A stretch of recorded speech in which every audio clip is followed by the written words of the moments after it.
Dear ministers, participants of the panel, heads of delegation, and representatives of the international organizations, ladies and gentlemen, it is a great privilege and honor for me to address you today at the joint PBC-IMF high-level conference on the Belt and Road Initiative. Taking this opportunity, I would like to thank the organizers, the PBC and IMF, for arranging this important gathering. This is an excellent opportunity to highlight our expectations and priorities in relation to the Belt and Road Initiative and continue discussion on the further actions required for its successful realization. The Belt and Road Initiative shall bring the tangible benefit to all participating countries, as it stimulates the regional cooperation, development of infrastructure and transportation links between countries and regions. That means creation of the new jobs, new opportunities for business sector and increased social welfare for all countries engaged in this initiative. Georgia's support for the Belt and Road Initiative was well demonstrated by our decision to co-organize Tbilisi Silk Road Forum in 2015 and then Tbilisi Belt and Road Forum in November 2017. That underscores our commitment to strengthen the cooperation under this initiative. Georgia was among the first range of the countries that had signed the memorandum on the Silk Road Economic Belt Development Cooperation with the People's Republic of China, with an unprecedented agreement taking our relation to a totally new level, including the optimization of the bilateral trade, which brings us to the free trade agreement with China, strengthening investment cooperation, development of infrastructural projects, etc. We fully share 5 major cooperation priorities of the BRI: the policy coordination, the facilitation of connectivity, unimpeded trade, the financial integration and people-to-people bonds. We are confident we will achieve economic growth and sustainable development by pursuing the above-mentioned goals.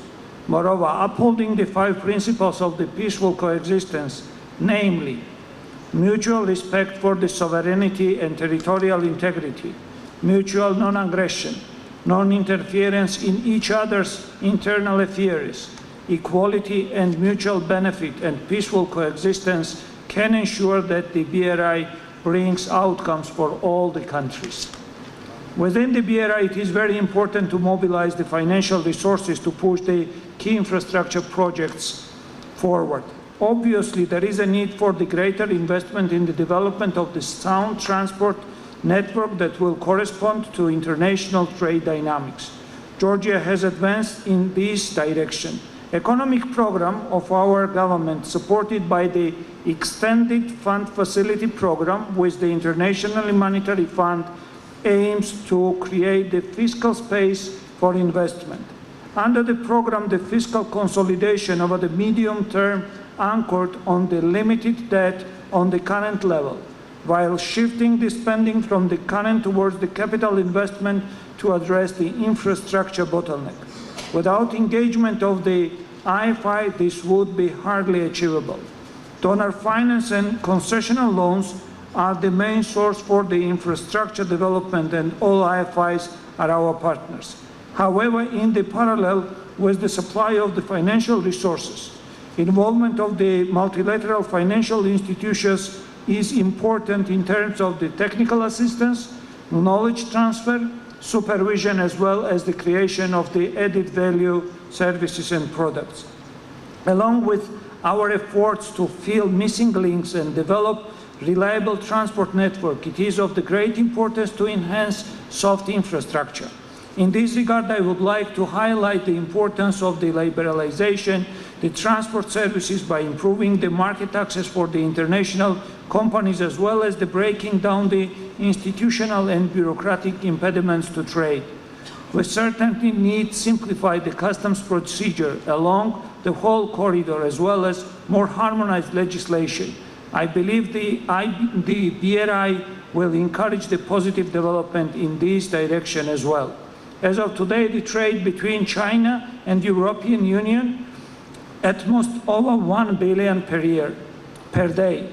Within the BRI initiative, the member state of the Trans-Caspian transport route, also known as a middle corridor, are given the opportunity to capture the significant cargo volumes. In order to further facilitate the mentioned process, Government of Georgia is carrying out the major infrastructural projects.